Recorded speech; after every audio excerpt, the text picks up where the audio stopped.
Children, today's saint is Saint Ignatius of Antioch. And there's a tradition that tells us that Saint Ignatius of Antioch actually got the opportunity to meet our Lord. In fact, when we look at the scriptures, and our Lord holds in his arm the small child and says that unless you become like one of these, a little child, you shall not enter the kingdom of heaven. That was a baby Ignatius there that he presented to everybody.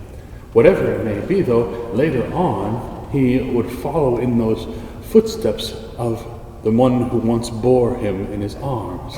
He would follow after his Lord and Master, Jesus Christ, and in doing so give up his life entirely. First, he had to learn about all of the truths, though, that were left for the church to be carried out. And he did this by being a disciple, that is, a follower and a student of St. John, one of the apostles.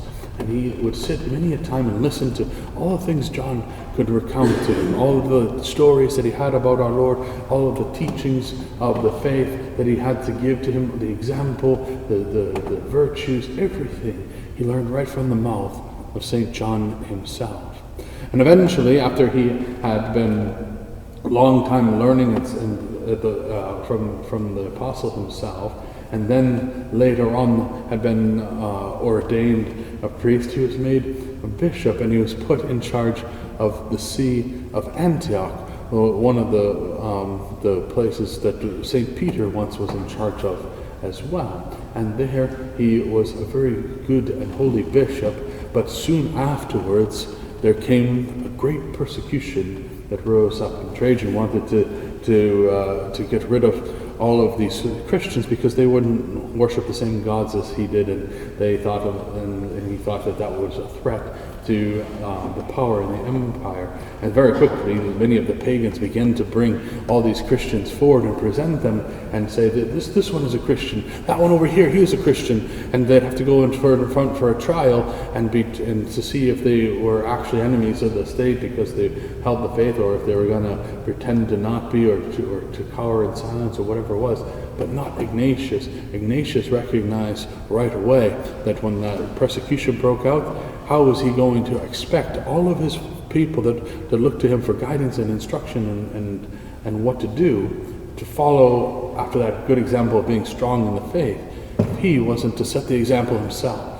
And so, without any fear whatsoever, when he was brought before the governor, he didn't even waste any time with the trial of, let's look into this. He just said, oh, absolutely, I am here, I am a Christian, I am a bishop, I am, do with me what you will, if you want to put me to death, go right ahead.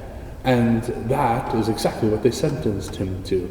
But they decided, because to treat Christians more cruelly than was usual, they wanted to shame them even in death, and what they did was they gave them a death that was due to people who were the lowest of criminals, the worst of the society. And what that was that they condemned Ignatius and other Christians like him to be devoured by wild animals in the amphitheater in Rome as part of like the gladiator battles and stuff like that. They would also have like these, in between the battles, they'd have these sideshows of animals just eating Christians and criminals and things like that. I don't know why they thought that was fun, but that's what they did. And so Ignatius, he was not afraid in the least. He was gathered up by 10 guards. Why they needed 10 guards to look after this old man, I don't know, but they treated him very, very poorly. All the way from Antioch until he got to Rome, they continually beat him and spit upon him and mocked him. And anytime he tried to do something kind, they in turn were more nasty. You'll notice that sometimes in life. When you try to be kind, you try to take the higher road, you try to say something nice, or just try to let peace be. Oftentimes people who are receiving that, instead of being, oh, okay, he's trying to be nice, I should be nice in return, sometimes they get more angry and more nasty, and they say things that are really very venomous, and that's the way these guards treated they did not like the example of Antioch being charitable, and so they treated him very much with disdain. They treated him very poorly and beat him and everything. But all the while, Ignatius just bore it patiently. When he had to make several stops along the way from Antioch to get to Rome. And when he got to Smyrna, he got to meet one of his fellow friends, another bishop named Polycarp. Polycarp, like Ignatius, they were friends because they both were students under St. John. And so Polycarp came and visited him. Later, Polycarp too would give his life for our Lord as well. But he came and visited him and sat and talked with him. And in return, Antioch wrote a letter to the people of Smyrna to encourage them in the faith. And then other bishops came from different places, and they would come and they would sit with him, and he would give them each a letter back that he would send off with them to the people that were under their care to encourage them in the ways of the faith. And this continued at several stops along the way until finally they got close to Rome. And as they approached Rome, they realized that there had been a major festival of violent games that was going on at the Colosseum, and that they were getting close to missing that and having to wait a while to the next set of games. And this is a big celebration, and lots of people are coming. And so the guards decided, no, we're going to hurry them up and move really fast.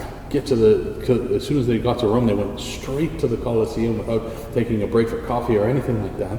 And they went right in there. Antioch was perfectly fine with that. I don't need any coffee. Let's get on with it. Go off to the amphitheater we go. They marched right in, and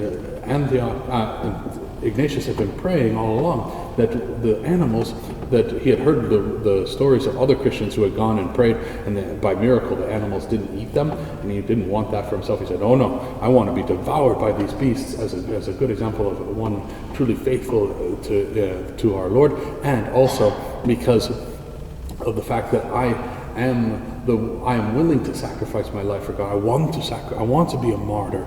And so he went in there and he stood in the middle of the amphitheater and he cries out, that he is the wheat which is to be ground between the molars of the beasts, and to be so that he may be the living bread of Christ.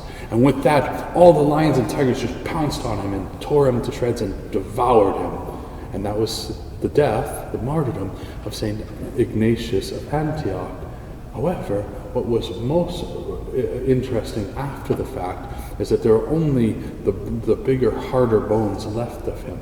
And the Christians there that witnessed it, they gathered them up and they treated them with great respect, and they put them in special carrying cases, reliquaries, and they brought them all the way back to Antioch, and all the way along a journey. And then when they got to Antioch, there from that point forward, and the Christians came and they venerated and prayed for the intercession of their saint and martyr, and they venerated and treated with great respect those relics of such a holy man, showing, as not just one of many examples from the history of the church, that the church has always given veneration to relics of saints, and has always asked for the holy men and women that have gone to heaven before us. We've always asked for their help and their intercession by their prayers for our sakes. And we have over 2,000 years of history of that, and that, for our sake, that's why we celebrate these feast days, isn't it? So that you and me, we can pray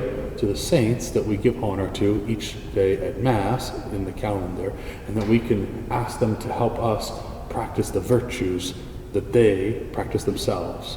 And St. Ignatius, who wouldn't want to be so courageous and so strong for the faith like that good holy saint was? I know I do, and I'm sure you do as well. So pray for him to help you with the virtue of courage and strength, and also of charity, because remember how kindly he treated his jailers, even though they were really terrible to him. May God bless you in the name of the Father, and the Son, and the Holy Ghost. Amen.